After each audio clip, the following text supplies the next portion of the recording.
your favorite music teacher. And guess what today is? It's World Music Wednesday. So we just got back from our trip to India last week. And guess what? We're going to go to Japan today. So I've got my passport ready and I've got my bag packed. So let's get on the plane and go learn about music from Japan. World Music Wednesday. Okay, so last time we traveled to India, we're going to stay on that same side of the world and we are going to check out the traditional music of Japan. And if you look at the beautiful skyline of Tokyo, there is so many colors there. So let's keep traveling. First off, where is Japan? Well, you are here and Japan is over here. So if you remember from last time, we were in India and India was down over here. So sort of the same part of the world. You'd still have to take a really long plane ride to get from here all the way to Japan, or you could go that way and it would be a little shorter. And here is what Japan looks like. Japan is an island. Pretty cool. I love all those colors. Keep that in mind. Japan is an island. So let's learn about the history of traditional Japanese music. Well, it was greatly influenced by China.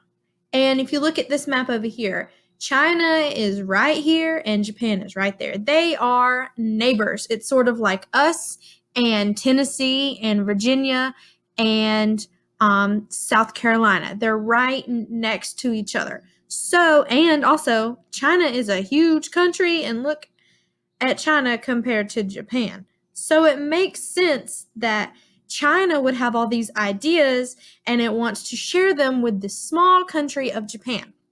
So a lot of their music is influenced by Chinese music and also religion. So during that time when the music was getting established, Buddhism was the main religion, the number one religion of China. So keep that in mind. When we learn about our instruments, we'll learn some more about how they were used in religious ceremonies. So China influenced Japan and religion influenced their music. But Japan had an advantage because even though China was huge and right next door, China was still part of a continent, but Japan was an island, or is an island. Japan is an island. So being an island helped them have a little bit more freedom to create their own music. So yes, their music was still influenced by China, but being an island, they could sort of say like, hey, stay away. They had boundaries, so they could create some of their own ideas with music. So as you see here, it's a beautiful little island. Also, we learned last time that traditional music from India was over like 2,000 years old. Well, Japanese traditional music was also very old. It started as early as the 18th century, which is 100 years before Western music ever started. And when we say Western music, we're talking about music from Europe. And Europe is what greatly influenced American music. So 100 years before that music ever started. The first instrument we're going to learn about today is the koto. Can you say koto? Okay, I hope you said it. The koto has 13 silk strings on it. 13 strings. If you look down here, the person that is playing this koto has something on their fingers. And if you've ever seen a banjo or someone play a banjo, I accidentally clicked that one. Someone play a banjo. Banjo players wear these like picks on their fingers. That is very similar to how a koto player plays their instrument. They pluck the strings, so they need something to do that. So they use these like picks on their fingers. Okay. A koto is 74 inches long, or about 6 feet long. That is a very long instrument. Very long. Taller than me. It's like the height of Mr. Miller. Can you imagine an instrument being that long? I can't. Very long. Also, a really cool thing is you see down here all of these little things that are popped up. They're called bridges, and they all move. So you can move all of these wherever you need them on your instrument, and it creates different sounds. Are you ready to hear what a koto sounds like? Okay, let's listen.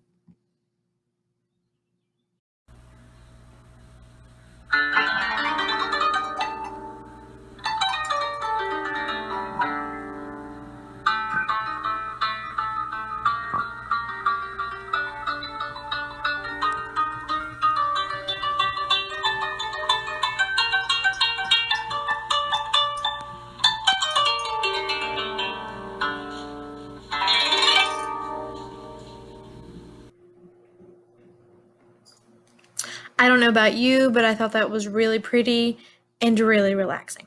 Okay, so our first instrument is the koto. Let's move on. Our next one is called the taiko. Can you say taiko?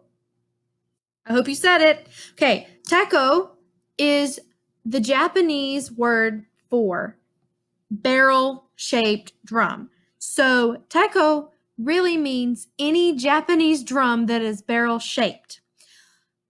Now you're probably thinking, Miss Sullivan, but what about all these different drums that they have that are barrel-shaped?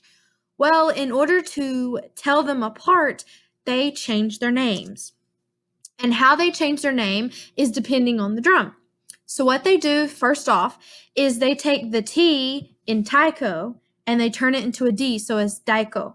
You say daiko. I hope you said it. And then they put the name of the drum in front of that. So if we look up here at this really big drum, that is called an odaiko. Can you say odaiko? I hope you said it. So O is sort of the name of the drum, and they changed the T to a D. Now, a really interesting fact that I learned about this was that the makers of these taiko, they have their own way of measuring the instruments. So instead of using inches and centimeters and feet, they use shaku and son to measure their instruments. So they'd say this, an odaiko is like 2 shaku and 3 son. And that is how they would measure it. Now, only the makers that make these traditional instruments use that measurement. The rest of Japan uses the metric system. So they use centimeters and millimeters and kilometers. Are you ready to hear what an odaiko sounds like? Let's listen to it.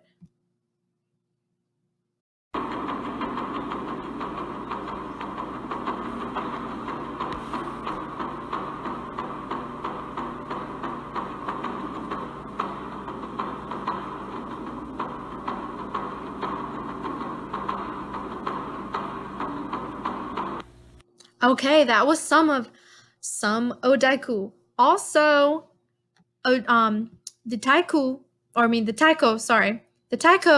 are used in religious ceremonies. So we learned about that the music from Japan was influenced by religion or Buddhism, which was the popular religion then. So these drums were commonly found in a Buddhism ceremony. We have one more instrument to learn. Here we go. Can you say sami-san? I know it's really fast. This one has sort of two names. It's shamisen or samisen. Either one works. This instrument has a small square body and 3 silk strings. You're probably thinking, that sounds like a crazy instrument. Well, not really. Think of it as a box and a really long pole. So a small box, small square box, and 3 silk strings. Now, similar to the way that musicians play a guitar with a pick, a samisen is played with a plectrum. So this is what it looks like. That's a crazy pick, right? It is huge. And they're made out of different things. And the reason they're made out of different things, the one in the picture here is made out of wood, but they're made out of all these different things like ivory and plastic and bamboo. All the different materials that they're made out of make different sounds. So if you want your instrument to sound a certain way, you would use a certain plectrum to play with it. I don't know about you, but that is a really crazy pick, and I don't know if I could play that instrument. So we learned that the taiko were used in religious ceremonies. Well, the samisen, they're used in theater. So they're used in bunraku, which is puppet theater, and kabuki dramas. Kabuki dramas are the people that play the characters wear a different mask for each character. So this instrument is used in theater. Pretty cool. Let's hear what it sounds like. And this lady can really play. If it will load.